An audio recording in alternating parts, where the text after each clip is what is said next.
Pierre, let's turn to what's happening in Minnesota. We saw the images from the Floyd Memorial.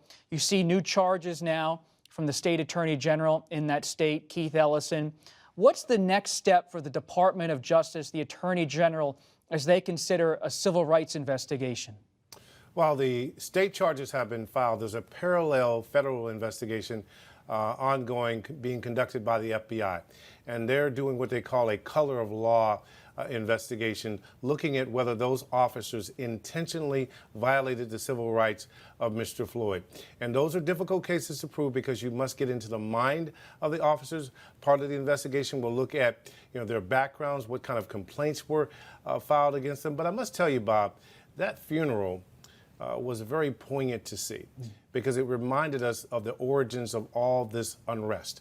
A man was held down for nearly 9 minutes, white police officer, knee on his neck, hand in his pocket, and as I said on the air the other day, looking as casual as if he was reading the newspaper while he did it. And that has struck a chord with people in a way that I've not seen. It is an example. It symbolizes all these cases where African Americans in particular have encountered police in routine situations and ended up seriously injured or dead. Pierre, such an important point because so many people are asking for meaningful change. And the question is, what does that change mean? And we're seeing, Paula, some new ideas being proposed by Vice President Biden, Hakeem Jeffries, a Democrat on Capitol Hill, a federal ban on chokeholds by police officers, calling for a national police oversight commission. Is the White House focused on any criminal justice issue at this moment to address racial problems on the police force across the country? The White House has not given specifics about any policy that they intend to push forward to address this issue. And both the Attorney General and the President have acknowledged this problem, said something needs to be done, but they won't say what.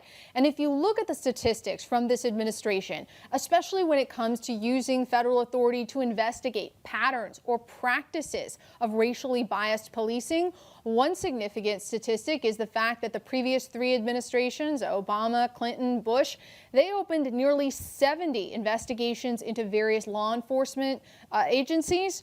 This administration has opened 1, and it was into a discrete issue in Springfield, Massachusetts. So it appears that the Trump Justice Department really has not prioritized constitutional policing, although, as Pierre noted, they have opened an investigation into this specific incident. When it comes to looking at systemic issues, it has really not been a priority for this administration. Now, this administration will argue that they have done a lot for that community. They will point to criminal justice reform. They will point to funding for historically black colleges and universities. But at this moment, this administration is not putting forth any specific policy ideas to address these larger issues about disparities in the criminal justice system. Amna, quickly, we only have a minute left here, unfortunately. What's next for the Black Lives Matter movement? What do they want? I think none of us are in the job of speculating what comes next, right? But I think in writing this chapter of history as it unfolds before us, I think what we're seeing is a movement unlike anything we've seen in recent years. And this is not just about one man's death or one city's pain. This is about 400 years of systems being built around racist ideas, and all of that unfolding in an uprising across the country. We've seen the protests get bigger in cities that you never expected to see protests about racial gaps in America, but healthcare, education, the economy, every single part of our country is touched by this, and you're seeing all of that frustration pour out into the streets. So yes, it's about policing. It's about policing reform right now, and that's maybe one of the easiest places where you can start to see some standards change.